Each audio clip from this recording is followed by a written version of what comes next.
तो इस वीडियो में हम जो साइकोलॉजिकल डिसऑर्डर जो चैप्टर 6 है क्लास 12 का, उसका ये पार्ट 2 है, कंटिन्यू करेंगे। क्योंकि पार्ट 1 में हमने क्वेश्चन नंबर थर्ड के 3 तक किया था, फोबिया तक, क्योंकि वीडियो ज़्यादा लंबा हो गया था। तो हम अभी क्वेश्चन नंबर थर्ड के फोर्थ से चालू करेंगे, मतलब सिंड्रोम से चालू करेंगे। तो मैं सिंड्रोम का आंसर आपको बता देता हूँ कि कौन सा पेज नंबर में मिलेगा, ठीक है। तो ये देखो क्वेश्चन क्या है, क्वेश्चन नंबर थर्ड का फोर्थ, सिंड्रोम। तो ये सिंड्रोम या सिंड्रोम जो भी है, इसका आपका आंसर पेज नंबर 64 पे मिलेगा। तो हम पेज नंबर 64 पे जाते हैं अभी। तो ये 69 आ गया और ये 64, ठीक है। तो इधर आपको पेज नंबर 64 पे दिख रहा होगा क्लिनिकली सिग्निफिकेंट सिंड्रोम, ठीक है। ये दिख रहा होगा क्लिनिकली सिग्निफिकेंट सिंड्रोम। ये देखो क्लिनिकली सिग्निफिकेंट सिंड्रोम दिख रहा है।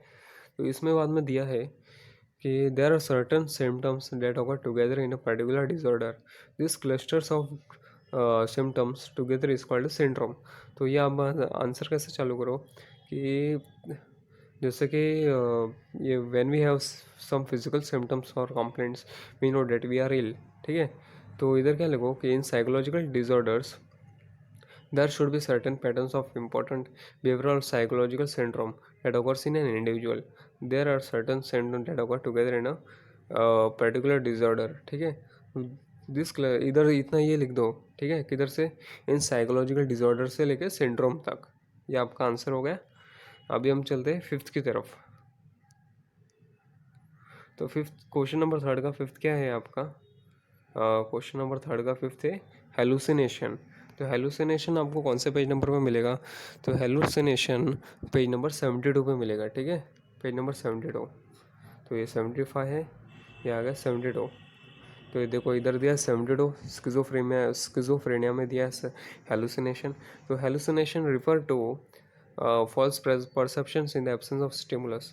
तो ये आप कम से कम 5-6 लाइन का इसको करके लिख दो, या फिर 3-4 लाइन भी चलेगा। तो हम अभी आगे बढ़ते हैं क्वेश्चन नंबर फोर्थ की तरफ।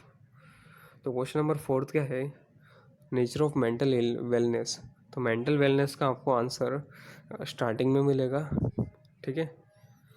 तो क्वेश्चन नंबर फोर्थ का मेंटल वेलनेस आपको पेज नंबर बता देता हूँ मैं आपको।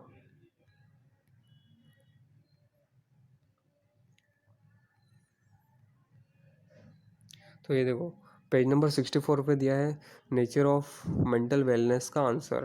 तो मेंटल वेलनेस को आपको समझना है क्या है, ये मेंटल वेलनेस क्या रहता है, उसके बाद में आप उस हिसाब से समझा दो, ठीक है।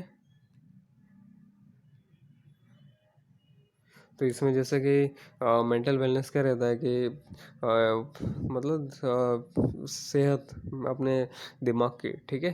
तो वो आप थोड़ा अच्छे से एकदम इजी वर्ड्स में समझ के, आपके ओन वर्ड्स में, ताकि आपको समझे और दूसरों को भी समझ पाए, उस तरह से लिख दो इसका आंसर।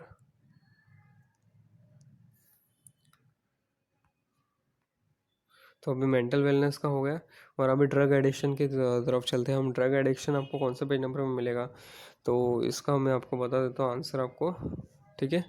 तो पेज नंबर 72 पे जाते हैं हम, 71 या 72 जो भी है। तो ये आ गए हम पेज नंबर 71 पे।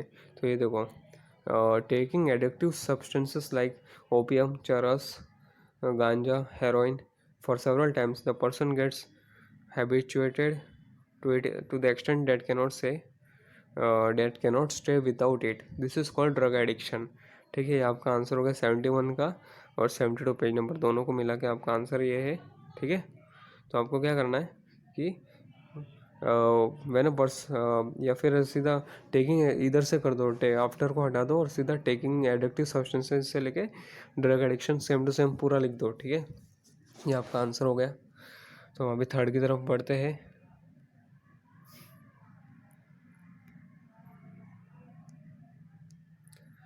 तो क्या है थर्ड, क्या है, डिप्रेसिव डिसऑर्डर। डिप्रेसिव डिसऑर्डर आपको पेज नंबर 69 पे मिलेगा। पेज नंबर 69 की तरफ चलते हैं। तो ये देखो डिप्रेसिव डिसऑर्डर आपको दिख गया 69 पे। तो ये रहा डिप्रेसिव डिसऑर्डर का आंसर।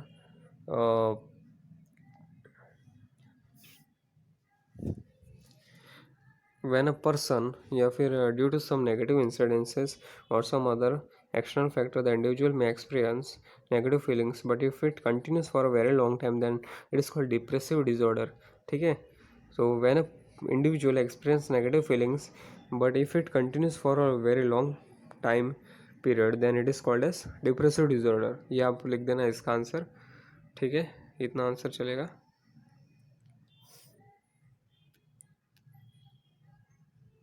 या फिर आपके जो रिस्पेक्टिव टीचर्स है उनको बोलना कि सर आप ये जो राइट शॉर्ट नोट इसका आंसर कितना होना चाहिए, कितने लाइन का होना चाहिए. ठीक है, और एनजाइटी डिसऑर्डर आपको कौन से पेज नंबर पे मिलेगा? एनजाइटी और डिसऑर्डर आपको पेज नंबर 68 पे मिलेगा, जिसमें कि दो टाइप के डिसऑर्डर है, एक तो जनरलाइज और एक फोबिया है. तो मैं आपको बता देता हूँ. तो ये आ गए हम पेज नंबर 68 पे. तो इधर देखो दिया है एनजाइटी डिसऑर्डर्स, ये देखो दिया है एनजाइटी डिसऑर्डर 6.6.1. ठीक है, तो ये the word anxiety is derived from Latin word anxietas ये करके, और इधर ये डेफिनेशन आपको लिख देना है एनजाइटी का. और फिर बाद में एनजाइटी के दो टाइप बता देना है, एक तो जनरलाइज एनजाइटी डिसऑर्डर और फोबिया. ये आपका आंसर हो गया.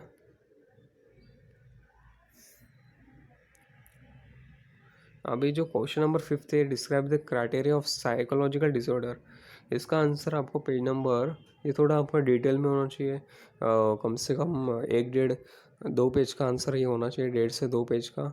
और बाकी आपके राइटिंग के ऊपर डिपेंड करता है, आप एक लाइन में कितना वर्ड्स लिखते हो उसके ऊपर भी डिपेंड करता है बहुत. तो चलो मैं आपको पेज नंबर बता देता हूँ, पेज नंबर 63, क्वेश्चन नंबर 5 का 1 का आंसर पेज नंबर 63. ठीक है, चैप्टर के स्टार्टिंग में है.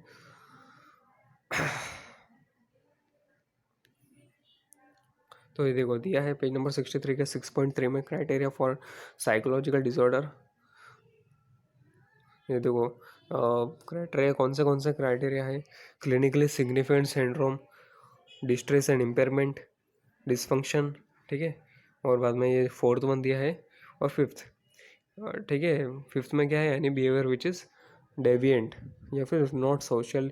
ये वाला जो दिया है, ये 5 पॉइंट आपको लिख देने हैं थोड़े थोड़े.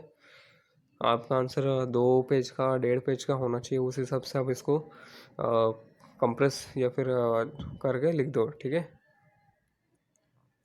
अभी जो सेकंड क्वेश्चन है, क्वेश्चन नंबर 5 का 2 है, narrate any psychological disorders, narrate any 2 psychological disorders in detail.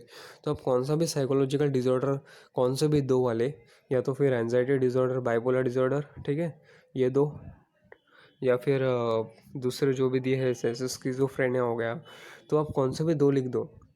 मैं तो बोलूँगा आप कौन सा लिखो, एंजाइटी डिसऑर्डर लिख दो, उसमें जो 2 टाइप है वो अच्छे से आपको एक्सप्लेन कर देना है. और फिर बाद में दूसरा लिखोगे वो बाइपोलर डिसऑर्डर, ये 2 आप लिख दो. तो एंजाइटी डिसऑर्डर आपको कौन से पेज नंबर पर मिलेगा ये बता दिया था मैंने, अभी फिर से एक बार बता देता हूँ. ठीक है, तो एंजाइटी डिसऑर्डर आपको पेज नंबर 68 पे मिलेगा, पेज नंबर 68 पे 6.6.1 में. ठीक है, और दूसरा जो मैंने बोला कि डिसऑर्डर लिखना है, डिप्रेसिव डिसऑर्डर लिखना है, तो ये भी लिख दो 2. एक तो हो गया एंजाइटी डिसऑर्डर और एक हो गया डिप्रेसिव डिसऑर्डर. या फिर डिप्रेसिव डिसऑर्डर नहीं लिखना है तो एंजाइटी डिसऑर्डर और बाइपोलर डिसऑर्डर लिख दो. ठीक है, स्किज़ोफ्रेनिया को मत लिखो, वो थोड़ा प्रॉब्लमेटिक, मतलब समझ में नहीं आएगा आपको, या फिर रॉन्ग भी कर सकते हो, लेकिन आपको ईजी लगता है तो आप लिख दो, कोई बात नहीं, आपके ऊपर है सब, आपको जो सूट करता है वो लिखना चाहिए.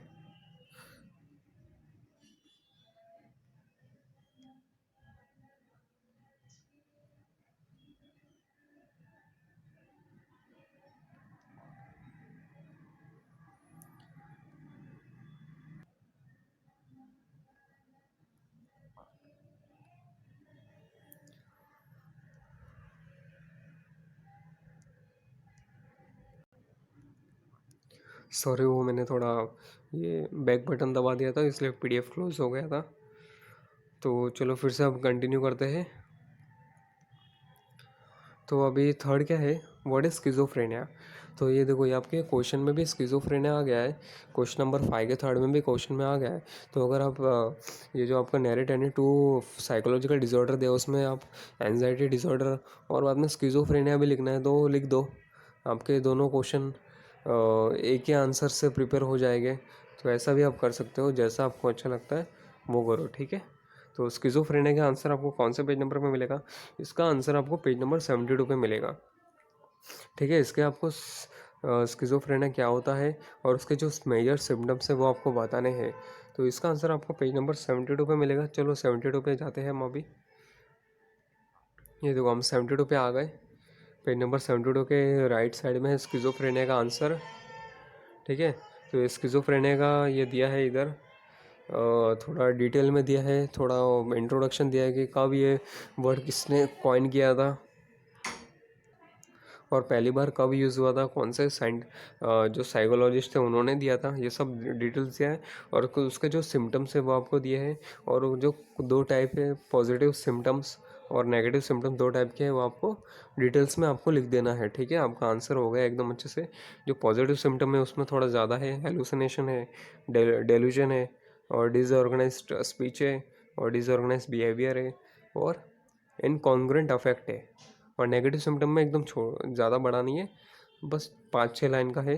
तो ये हो गया आपका सब एक्सरसाइज पूरा एकदम अच्छे से सॉल्व। कोई डाउट होगा तो एक कमेंट में करके आप पूछ सकते हो। वीडियो अच्छा लगा तो सब्सक्राइब कर दो, लाइक कर दो, और नहीं लगा हो तो डिसलाइक कर दो, आपकी मर्ज़ी, आपके ऊपर है, ठीक है। Thank you.